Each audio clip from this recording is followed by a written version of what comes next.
आप कभी ऐसे पीजी या रेंटेड रूम में रहे हो तो आप जानते हो रात की खामोशी कितनी हैवी हो जाती है।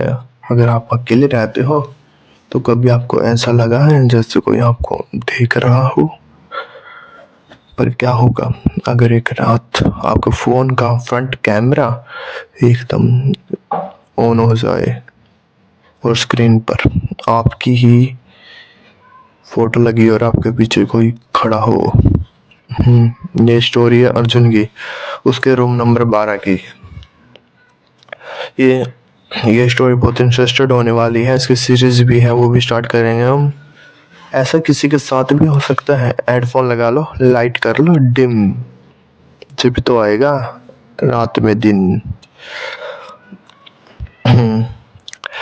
स्टार्ट करते हैं पार्ट 1। अर्जुन दिल्ली शिफ्ट हुआ जॉब के लिए। बजट बहुत ही कम था तो उसने एक बहुत ही पुराना सा किसी रूम लिया, बहुत ही पुराना।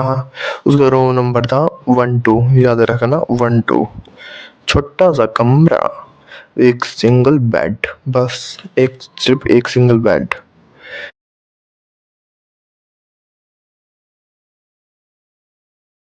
एक अलमारी, एक अलमारी, एक अटैच्ड वॉशरूम, एक अटैच्ड वॉशरूम था उसके पास, और एक पुराना सा मिरर। मैंने ना फिर लेकिन ट्रस्ट खराब कर दिया। अगर आप कभी किसी रेंट के रूम पर रहे हो किसी भी बाहर सिटी में तो आपके साथ भी ऐसा हो सकता है कि आपके स्क्रीन पर अचानक ही फ्रंट कैमरा ऑन हो जाए और एकदम ही आप कोई चुड़ैल को देखने की कोशिश कर रही है, एकदम ब्लास्ट।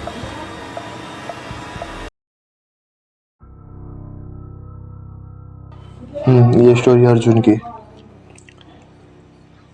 अर्जुन दिल्ली शिफ्ट हुआ था जॉब के लिए। बजट बहुत ही कम था तो उसने एक ओल्ड बिल्डिंग में पीजी ले लिया, यानी एक छोटा सा रूम ले लिया। रूम नंबर था 12। बिल्कुल छोटा सा कमरा, एक सिंगल बेड ओनली, एक छोटी सी बड़ी ही अलमारी और एक अटैच्ड वॉशरूम और एक पुराना सा मिरर जो बेड के सामने एग्जैक्ट लगा हुआ था। फिर पहले 3 दिन तो सब कुछ नॉर्मल ही था।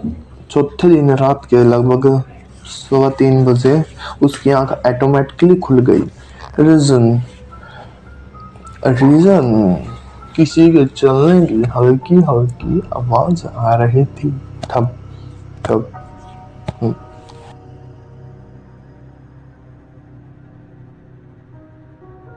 जैसे कोई नंगे पांव पर जमीन पर चल रहा हो। उसने सोचा ऊपर कोई फ्लोर से आ रही होगी। फिर उसने रियलाइज किया कि बिल्डिंग में उसके फ्लोर के सिर्फ वो ही रहता है और कोई नहीं है उसके फ्लोर में। अगली रात 3 एकदम 17 पर फिर आँख खुली। इस बार आवाज नहीं, बस एक अजब सी फीलिंग, जिसे कोई देख रहा हो।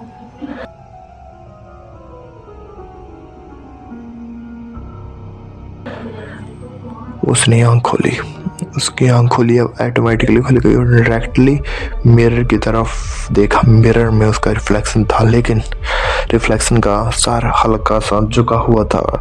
मिरर में उसका रिफ्लेक्शन था, जबकि अर्जुन सीधा देख रहा था, लेकिन मिरर में वो ऐसे करके देख रहा था।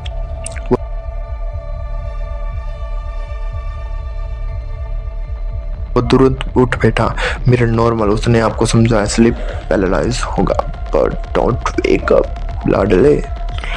तीसरी रात 3:17 पर इस बार फोन का नोटिफिकेशन साउंड आया। Pop.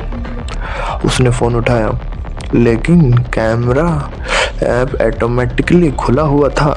Front camera automatic on, screen पर वो खुद ही था। उसके पीछे बेड के कोने पर एक लड़की बैठी थी, सफेद कपड़े अब वो बालों से चेहरा ढका हुआ था। अर्जुन ने तुरंत पीछे मुड़कर देखा, कुछ नहीं।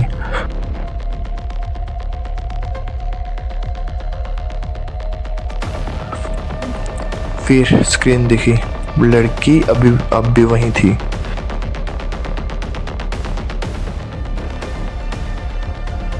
अब धीरे धीरे उसका सर उठ रहा था। उसके हाथ से फोन गिर गया, स्क्रीन क्रैक हुई, कैमरा बंद। सुबह अर्जुन ने पीजी ओनर से पूछा कि ये रूम में ऐसे मेरे साथ हुआ था, तो उसने कहा वो पहले तो डिसकम्फर्टेबल हो गया। वो बोला, उसने वो पीजी ओनर बोला कि रूम चेंज करना है क्या। अर्जुन ने इंसिस्ट किया सच बताने के लिए। ओनर ने बताया 3 साल पहले यहाँ एक लड़की रूम में रहती थी, किसी यूपीएससी वगैरह की तैयारी कर रही थी, कॉम्पिटिटिव एग्जाम की।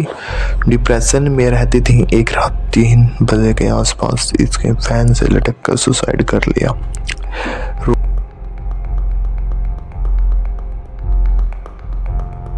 रूम 2 महीने बाद बंद रहा। मिरर तब से वहीं लगा हुआ है। उस रात अर्जुन ने डिसाइड किया कि मैं बिल्कुल नहीं डरूंगा। क्या चुड़ैली तो मैं नहीं डरूंगा उससे। अगली रात 3:16 पर उसी टाइम पर वो जाग रहा था। 3:17 हुए, कुछ नहीं हुआ, कुछ भी नहीं। वो हल्का सा स्माइल की, तभी वॉशरूम का टैब अचानक चलने लगा। वॉशरूम का टुंटी चलने लगी। टैब, पानी की आवाज।